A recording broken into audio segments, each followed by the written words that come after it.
What's up, everybody? It's Broken Bones here, and welcome back to another episode here on the KRUSTYKRAFT server. Today is episode 25. Yes, it is. And today we're going to be working on Tic Tac Toe again. Yes, we are. Because Roller's back on the server, things are turning out pretty good, and I want to complete this thing. I'm not sure if we're going to be able to complete it in today's episode, but we're definitely going to try. For those of you that don't remember this project, Roller Gamer is the creator of it. He made all this in creative mode first and tested everything out, so we know that what we're building is going to work. And this is the player input. This is where the player decides which square he wants based on this button pattern. It'll display up there an X or an O on either side, so you can play however you like. Then over here is our 7-segment display. This displays the score of the game. So depending on how many times you've won, it'll display the amount of times that you've won up to 9, and then it'll reset on both sides.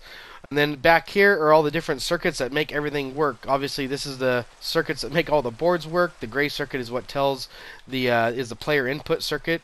As you can see, that leads right over there to the buttons. And there's a bunch more circuits down below that make this thing work as well.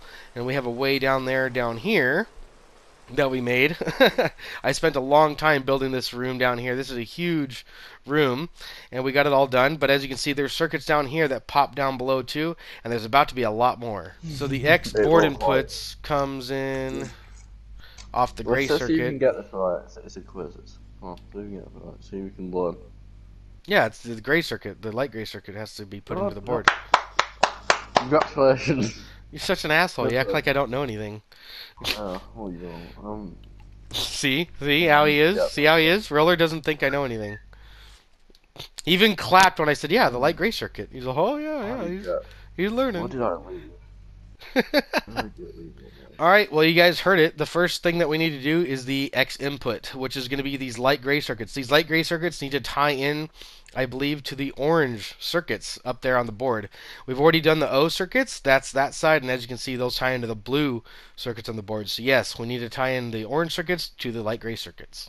First thing we need to do is we need to actually figure out which circuits out there correspond to which buttons in here. So Roller Gamer's getting ready. I'm going to go ahead and start pressing buttons, and he's going to go ahead and start labeling them. Top right. Top center. Top left. Where's all your armor at? Who, me? Yeah. It all broke. It all broke. Yeah. So this is where I come into play. I've got to put in a repeater.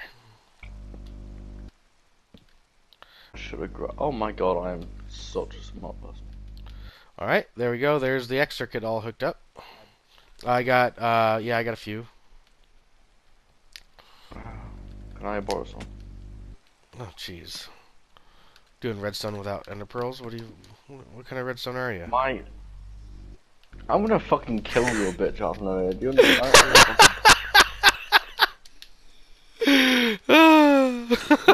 God, I swear to fucking god. Oh, come on, you know that's funny.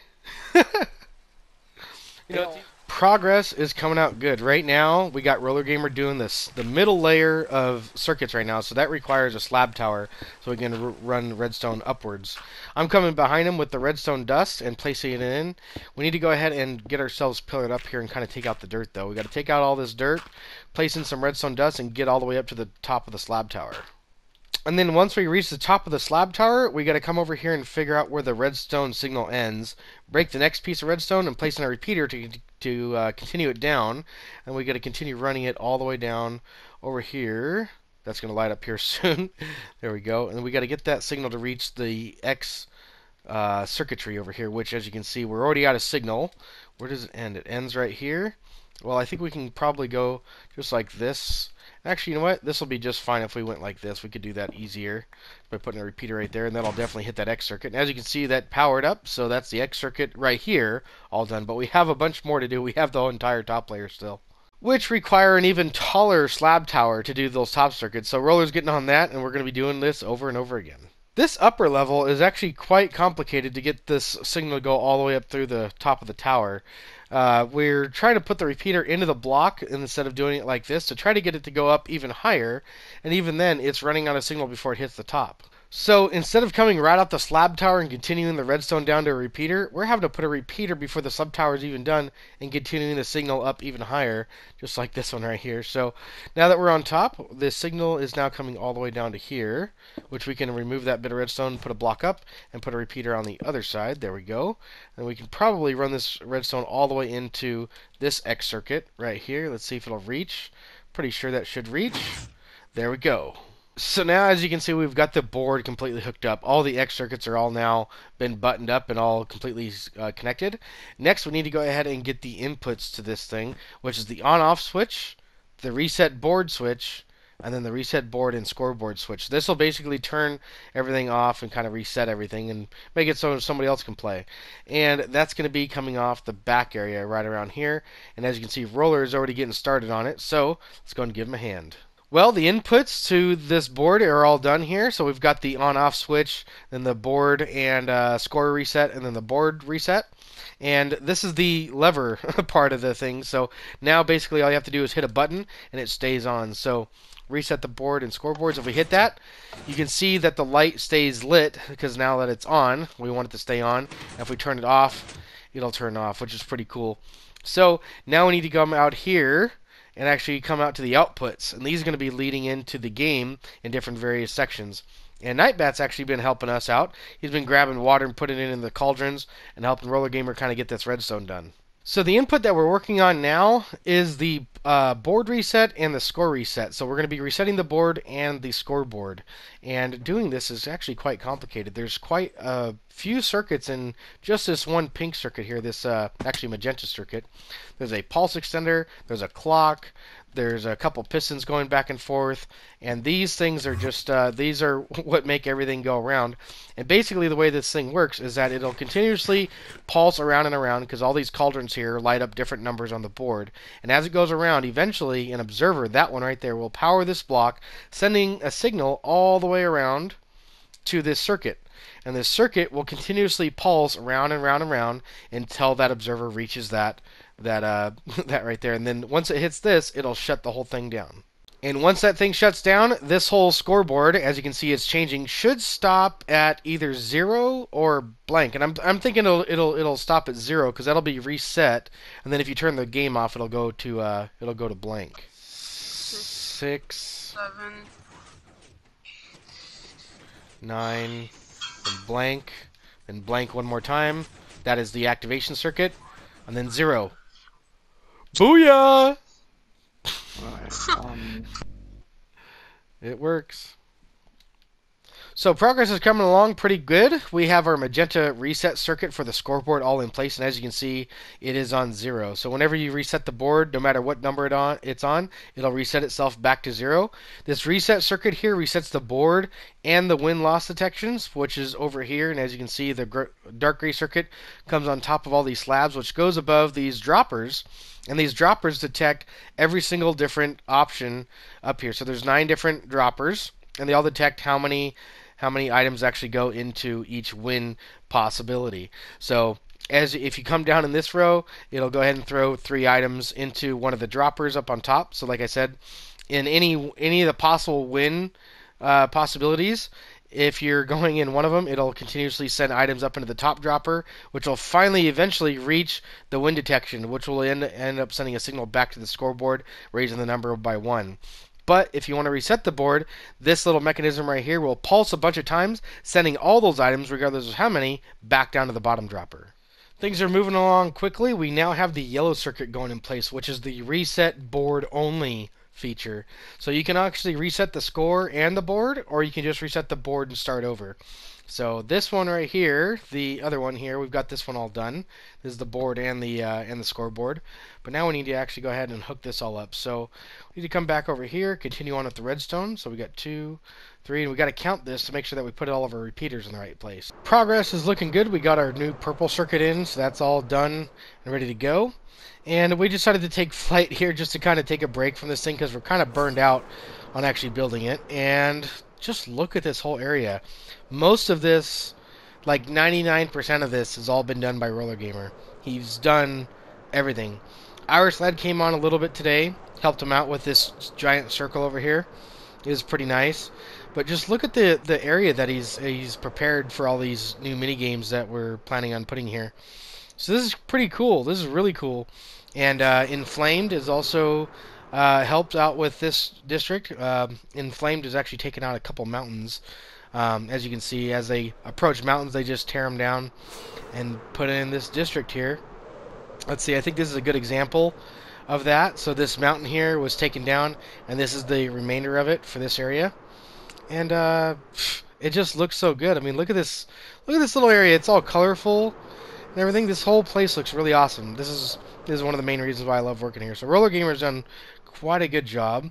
And here's our Nether Wart Farm, which is going to be used for some of the decoration inside of this. It requires Nether Wart, and we've never harvested it. We made this farm, and it was like, screw it. We planted it all once, and we were like, screw it. I'm not doing that again, and here it is. Still sitting here. I've been using this thing. Are you serious? What? I fell down to the bottom and my elytra didn't open. There we go. I got it. I actually helped him destroy it though. I have no idea what I've been doing with my life, but I have a Riptide Trident that I could have taken off right out of our water source the entire time. Yeah, I'm very close. Dude! What? My elytra just broke. I have no more elytra. Where are you? I am in the water. Oh, My elytra has just broken, yeah. I think what that means is I need to go take a trip to the end, go buy an unbreaking book from British, and actually go get an unbreaking book put on my thing. But now, I'm pretty well screwed because I can't get back up there. Well, as you guys just saw, my elytra broke, and Roller Gamer is decided to go to bed, so we're going to go ahead and take a quick break from Tic Tac Toe because he needs to go ahead and lead the way on that because he knows the entire build of that project. But now we're going to take a trip into the end, partly because earlier this morning I found out that British Lad has a shop that sells books, which, as you guys know, if you guys tuned in last episode, that we've been trying to enchant my elytra. It only has mending on it. And this is why, is because, yeah, you need mending in order to get your books. So, first things first, I need to figure out where his shop's at. Ah, I found it. It's right next to Bren's mobile rocket shop. But Bren doesn't really play on the server anymore. He's moved to Bedrock. His shop is still here because he's still a really good friend of mine. But let's go ahead and take a look inside of British's shop. Food. 1 stack per crusty coin. Okay. So he's got food here. That's cool. Pumpkin pie and steak and golden carrots. Flight rockets. Ooh, 1 crusty coin per 16. I might have to buy some of those. You know, I think I'm just going to buy them out. Let's go ahead and grab our crusty coins here. We're totally just going to buy a whole stack of crusty coins. So that's four crusty coins. 1, 2, 3, 4. Okay, let's go ahead and put that in the chest there. There we go. Alright, and then we'll go ahead and pick that up here really quick. And then also, too, we want books. So 1 book equals 2 crusty coins. I guess we need 2 more crusty coins. Let's go ahead and pull out 2 more. 1, 2. There we go. I've just had a thought. Let's see how many books there are in here. 1, 2, 3. 55, I don't need that. I'm breaking. 1, 2, 3. Soak touch, sharpness. I'm taking all of these. That's 2 per book. That's 12 crusty coins. Let's grab 12 crusty coins. 1, 2, 3, 4, 5, 6, 7, 8, 9, 10. There we go. Ooh, I wonder if I have enough space in my inventory. In fact, I know I have enough space because I can craft all these redstone dust into redstone blocks. Let's go ahead and do that here. We'll open up some inventory space. There we go. Now we should have plenty of room for anything that we want to put in here. Let's go ahead and take these books here. Let's see, mending. There we go. Unbreaking. There we go. And then 12 crusty coins. Thank you very much, British Lad. For some reason, this ender portal is not letting me in. Watch. If we go ahead and throw an ender pearl, we're still here. We throw another one. We're still here. And this is where the ender's at. I need to get access into this end city. What in the hell? That end city over there doesn't seem to be working, but we're going to try this end city right here and see if we can get through. And it doesn't look like it works. What's going on here? I wonder if this portal will work. This is the one to the tree farm. So there's the end city with all the shulkers, the end city with all the farms, and then the end city with the tree farm. I didn't think it was going to work. And then here's another endermite. Death by endermite. But anyway, I wonder if the actual end portal itself works, if it's going to take us back home. I wonder if that's the thing. Because if all these don't work, I wonder if this one's going to work. It better work. Let's see if we go home. Okay, that's good. Okay, we're home. Maybe it just needed to be reset. We'll try going back in. Okay, well that's good. I'm glad that worked this time. Now we need to go down to the Ender and actually get ourselves some levels so we can put these books on our equipment. Here we are. Now that we're here, we're going to go ahead and mend up everything. We need to mend up all of our armor, which our boots just got mended. Mend up our helmet and mend up our elytra as well. And make you guys listen to this noise. Oh, the sound of dying Enderman. Well, I believe we should have enough levels to go ahead and put Unbreaking on our elytra. That only costs 4, sweet deal. So now we have a fully operational elytra that'll last me a while. We also don't have Unbreaking on our bow, but we also don't have Unbreaking on our Riptide either. I think I want to put Unbreaking and Mending on this. I've just grabbed a Mending book. Let's go ahead and see how much this would cost. So if we put Unbreaking first, that'd be 4. Let's go ahead and do that here. And then Mending would be 5. Okay, we need to get just a few more levels. Alright, let's try this again. Let's get our Unbreaking book. Is it Unbreaking? No, it's Mending. We need to put Mending on that. There's 5. So there's a fully operational trident now. Next is our bow. We actually need to go ahead and put Unbreaking on that. Let's see. We need another Unbreaking book. Let's go ahead and grab one and see how much that's going to cost. That one's going to cost quite a pretty penny, I think, because it's got so many enchantments on it already. Let's go ahead and see how much that's going to cost. If we put Unbreaking on you, what's that going to cost? 10 levels? That's not too bad. Alright, now we need to go ahead and put Unbreaking on our bow. Let's go ahead and see what that's going to cost. 10. Oh, that's right. We knew it was going to be 10. But next, I need to actually go ahead and heal this thing up. I'm thinking if I go ahead and put a regular bow in there, it should heal it up all the way. But the thing is how much is that going to cost? I'm guessing it's going to be probably around 15 levels, which I've just used up my other 10. So let's go ahead and grab just a few more levels before we go back home, so we can at least enchant this thing, hopefully, and get it fully mended up. You know, I've still yet to make a way to fly out of this place. Somebody replaced one of my mushroom blocks with wood. Well, that's one of the things that we got to put on our list. But yeah, we definitely need a way to fly out of here with our elytra. Well, that figures. It takes 3 string to make a bow. I got to go back to my base anyway. I was trying to do this right here at my house. We had plenty of string here at my base. Let's see if we can make a bow. There's a bow. Alright, an anvil. Let's see what happens if we put our bows on the anvil.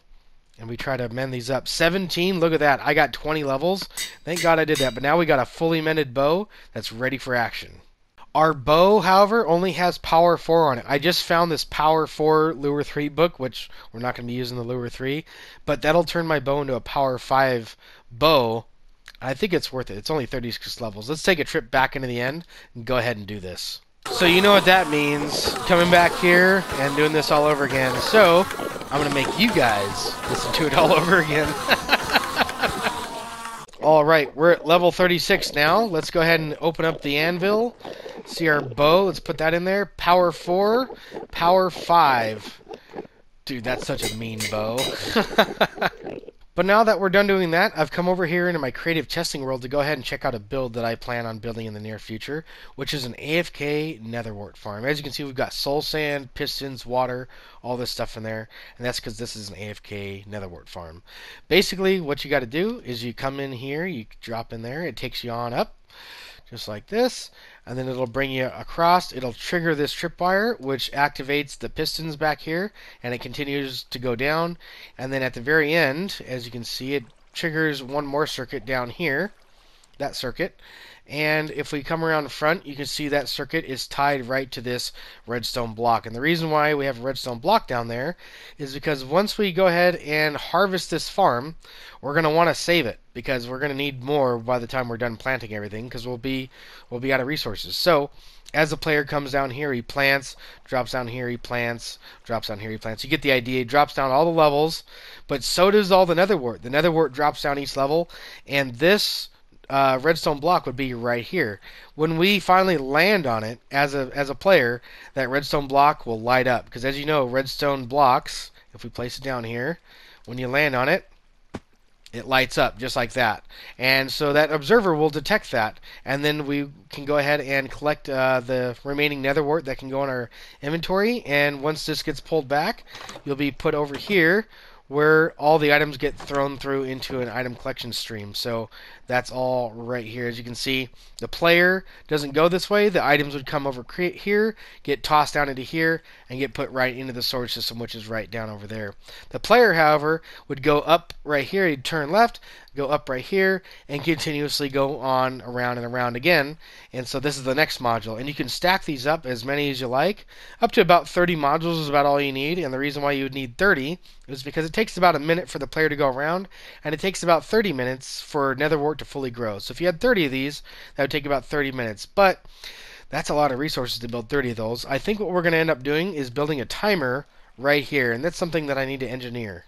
Okay, so I've built the first part of my clock, and as you can see, it's going to stop the player right here. The player is going to come into the return section and go ahead and get stopped right here by this block. This block needs to extend up for a short period of time, enough for the player to get on by, and then it needs to go right back down until it's activated again.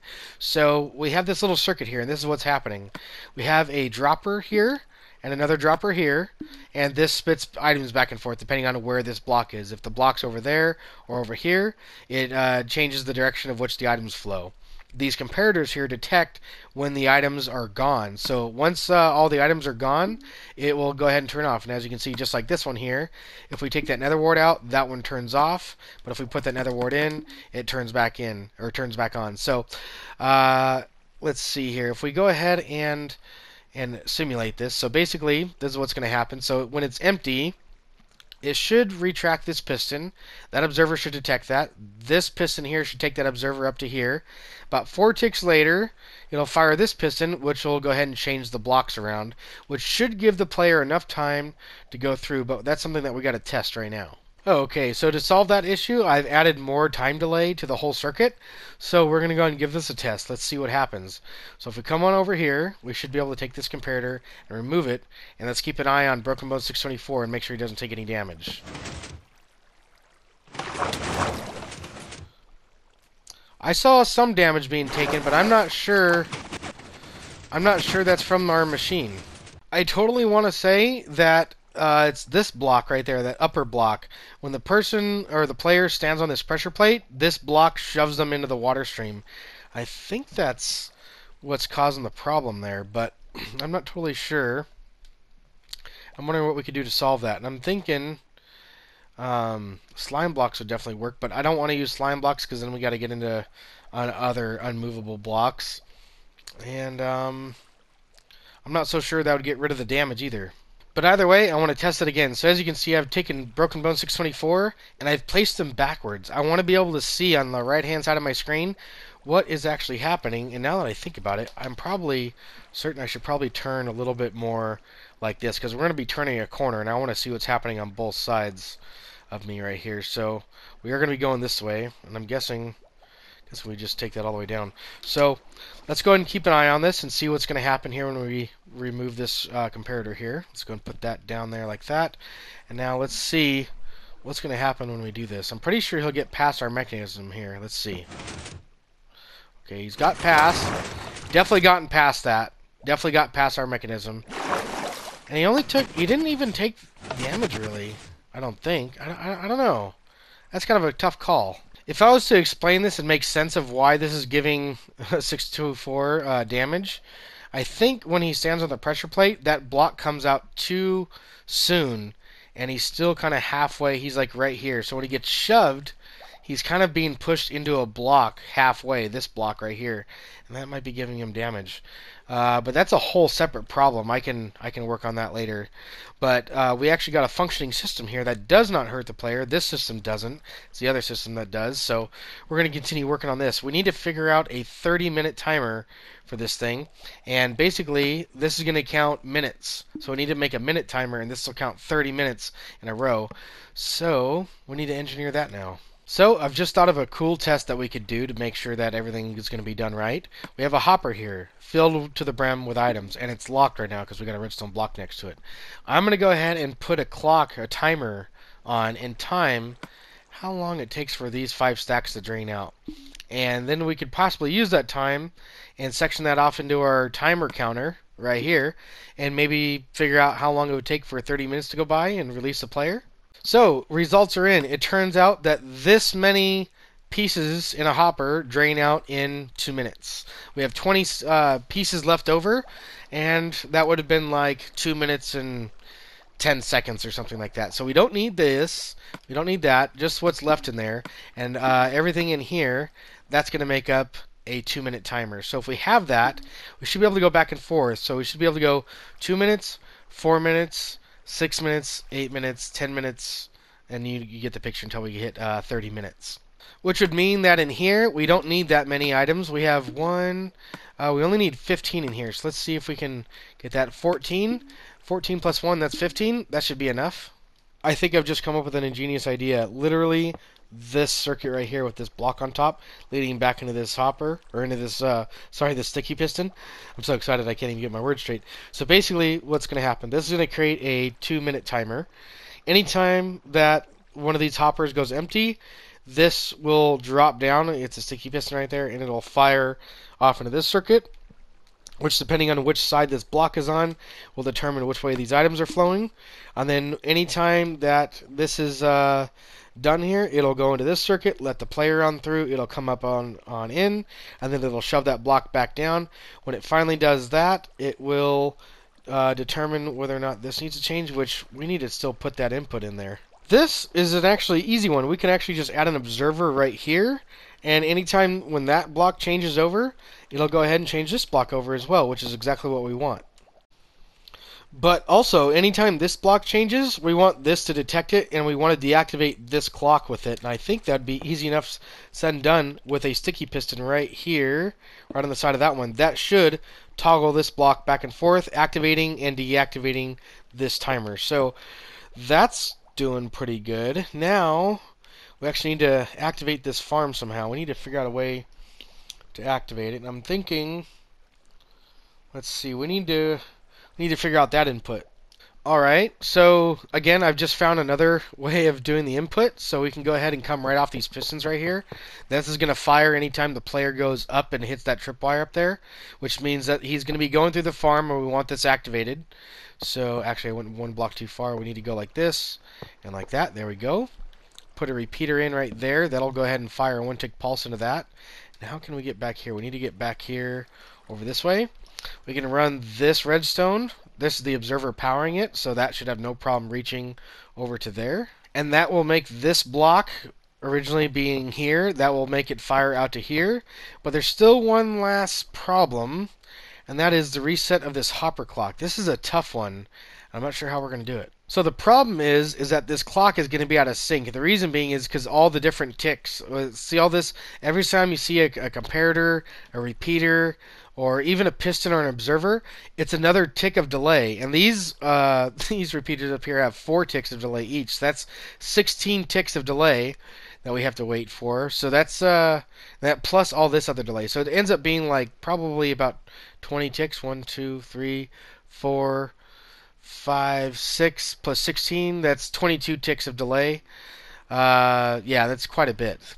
And actually 27 when you count that. So, point being is that we're going to need to bring those items back until the player's ready, which is kind of curious because I don't know how that's going to happen because the player's going to get up here probably in far less than 27 game ticks, I'm thinking.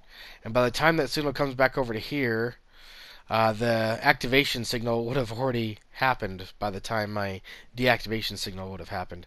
Now, if that made any sense at all, because I'm starting to get confused myself, that basically what's happening is that the one hopper should be empty, one hopper should be full at the time of activation, and that's just not going to be the way it is because of how it's set up right now.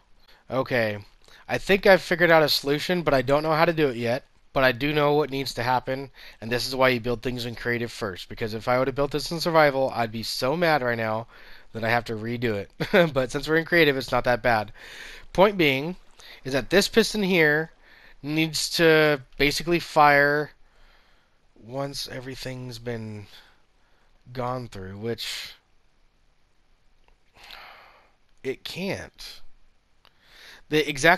So what I need to do is make it to where this piston fires after all this has been gone through. And then it would fire again before it switched sides. But I can't do that because past these, nothing happens until 30 minutes go by. This clock obviously operates a lot faster. So how do we fix that? The major part of this problem is that this circuit right here has a shortcut. All of this has to go through this entire system, go up and around here, come down around here, come back down, go through this piston, go through that observer, which hits that piston, which goes to this block, and that's the end of the loop. But there's no like loop. It just stops right there. And this has a little shortcut. It goes from here to here. It has a little loop right here. So it's got a little shortcut, which is a problem because when the farm or when this whole thing actually activates, I need to like deactivate it like immediately. But there's no way of doing that because the items are still flowing over here. I've just literally thought of something. Instead of having to go through all of this like I've been saying, we don't have to. Literally, this observer right here, detecting this block change, is it. Anytime that block changes, this circuit is going to pulse. So we really don't need anything else but a detection from this. But now thinking of that, we need to figure out how we can input this into the system to do what we want it to do. Well, with the help of Rogue and Pickles, a brand new player, he's actually come on and left already. He had to go to bed, but nonetheless, he kind of helped me out figuring out this whole circuitry right here, and this is what we've come up with. It's a mirrored circuit. So basically, up to here, up to these droppers right here, do the exact same thing. So if you take a look, it's the exact same thing mirrored. Hoppers, comparators. Pistons and observers, piston observers. Redstone and repeaters, redstone and repeaters, to the droppers and more comparators, to the droppers and more comparators. So we basically have the exact same circuit that we have up here. The only difference is, over here, we have 15 items. Over here, we only have 14 items. And what that means is that on the very last circuit, on the very last round, it's going to go ahead and pulse over and come across and deactivate the system. So on the very last round, it won't send a pulse through here. So it'll be completely deactivated. Then when somebody comes in and actually uses the farm, this will come into play. It'll come down here. It'll power all this, reactivating the farm. And I think we're actually going to need to move this guy too. I think we're going to need to put a sticky piston right there and probably have that switch back and forth, and that'll send a pulse into this as well. And I think that'll be the entire thing all said and done. Now we got to actually test it. Alright, we've switched a few things up. We've ran a little bit of redstone over here and switched that up. We've also added another observer right here and taken out this piston that was down here because that won't work because this repeater is finagling with it. And just looking at all this, this is a huge clock. This is a giant clock, and all we're trying to do is move this piston up and down. Yo, bro. All that work for one little damn piston, like, wow. One piston, that's it. Look at that. That's ridiculous. All this for one little tiny piston. Yep. That's exaggerated already, bro. This is why these machines are over the top and unnecessary at this point. All that for one piston. One piston. But we're pretty much ready to test, and we're pretty confident that it's going to work. And so I've got a half a stack of items here in my inventory. We're going to test this on a small scale, because obviously we don't want to wait a half an hour to test this. Hopefully this test should be over in about 2 minutes. No, probably a little bit longer than 2 minutes. But I'm guessing on that. So here goes the items. Those are going to go in there. That turns on. And now we need to activate the system. So really this would naturally, this one over here, that would naturally be over here, like that. And then, you know what, if you want to go ahead and go into the system, we'll go ahead and act like the player's activating it and everything. Make sure that it's all working properly. So Rogue's going to go through the system. He's going to start planting some nether wart. You go in right here, bud. This one. Going through that water stream. Alright, so here goes Rogue. He should trip the system. Let's double check. Okay, that worked. That worked, and now items are starting to flow over here. That's awesome. Okay, that's working. Okay, then this is going to pulse. Should pulse here pretty soon. Oh boy. Okay. It failed. Okay, it failed. It failed. It failed. It failed. Redstone needs to break. And this redstone Why did it needs fail? to break. Bones, tell me, why did it fail? Okay, because You took out that one observer you didn't say you didn't need. no. The reason why is because this redstone's powering the piston that it's on. Okay, so we still have a little bit of rework to do. We'll get back to you when we finally figure this out. Alright, things have been reworked, and I believe we should get rid of that clocking that we had going on. We had some redstone dust right here, and this observer here was going up and down, going crazy. But now that we got the redstone dust gone on both sides, we now have a new system. So this system basically toggles that block back and forth along with this block, so that way the power goes through to the same dropper that the power is being provided to. So that's one of the important things. So with that being said, we've got this. I believe all the items are back where they belong. Over here, the items are all back where they belong. Over here, all the items are back where they belong. That's awesome. Okay. So we also have this trapdoor here, which got rid of the redstone here for the detection. So I believe we're pretty much ready to go. Are we ready for testing? I think we're pretty much ready for testing, Rogue. Why don't you go ahead and hop in and give her a test? Let's do this. Remember, it's the one with the buttons over here. Yeah, I gotta get my nether wart back. Alright, Gotcha. let's go. Alright. Test, for me it's like test bazillion. I've tested this thing multiple times, but yeah. Okay. Uh-oh. Okay, that didn't work. That didn't work. Okay. Another problem here is that this trapdoor fires twice, which makes this not work properly. Now we gotta fix that. Oh no! What's happening? I broke this redstone block and it just went crazy. Whew. This thing, I think I'm done playing with this thing for today. But we've gotten pretty far. We got all this progress done, and we're nearly there. We're literally nearly there. We almost have everything that we need, and it's just a certain problem that we're having right here. And I'm not sure how to fix it, but that's why we do things in creative mode first. But I think that's going to do it for today's episode, guys. We've had a lot of fun. We got a lot of progress done on Tic Tac Toe, and we came over here and got a lot of progress done on the engineering of this thing. So hopefully you guys enjoyed today's episode, and if you guys did, please remember to smack that like button for me. Subscribe if you guys are new, ring that notification bell, and share this video with all your friends. Thank you all very much for tuning in. I'm Broken Bones, and I'll see you guys next time. Take it easy, everybody.